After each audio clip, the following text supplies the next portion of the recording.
Now this might come as a surprise to you, but even us content creators like watching other content creators, and I don't know about you guys, but us over here at Full Measure HQ love us some Vosh. So when the boy puts out a banger, we're sure to tune in and check it out. Let's dig in.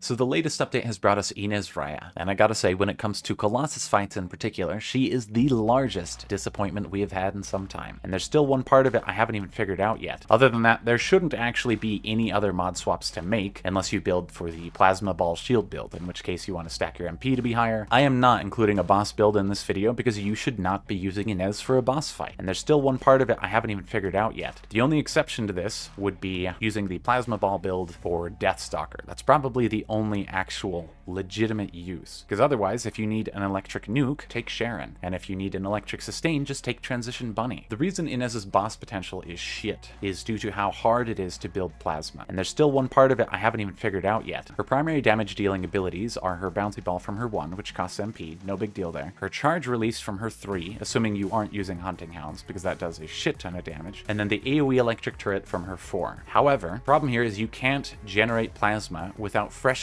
applying the Conductor debuff. But in a boss fight, when there's only one enemy, the only time you're really going to be able to do that is when Conductor expires on the boss and reapplies itself, or when the boss summon minions, which basically translates to most of Ines's boss damage is locked behind her 3 and 4, and there's still one part of it I haven't even figured out yet, and you can't realistically use them due to the need to take 30 years to build Plasma before you could possibly cast one of them. Dungeons do not face that issue because Ines has no shortage of enemies to shock and gain Plasma from, as well as more enemies to hit with crits to get MP back, which is why we didn't take any cost mods or bother with MP Collector, because that would be a general damage loss. But in a boss fight that isn't Devourer, because yeah, sure, anyone can kill Devourer, you would likely need to build into cost. And if you do end up building into cost on Ines, it's going to be at the loss of another crucial damage mod, and at which point, why the fuck are you even bringing her into a boss fight instead of Sharon or Bunny? And there's still one part of it I haven't even figured out yet.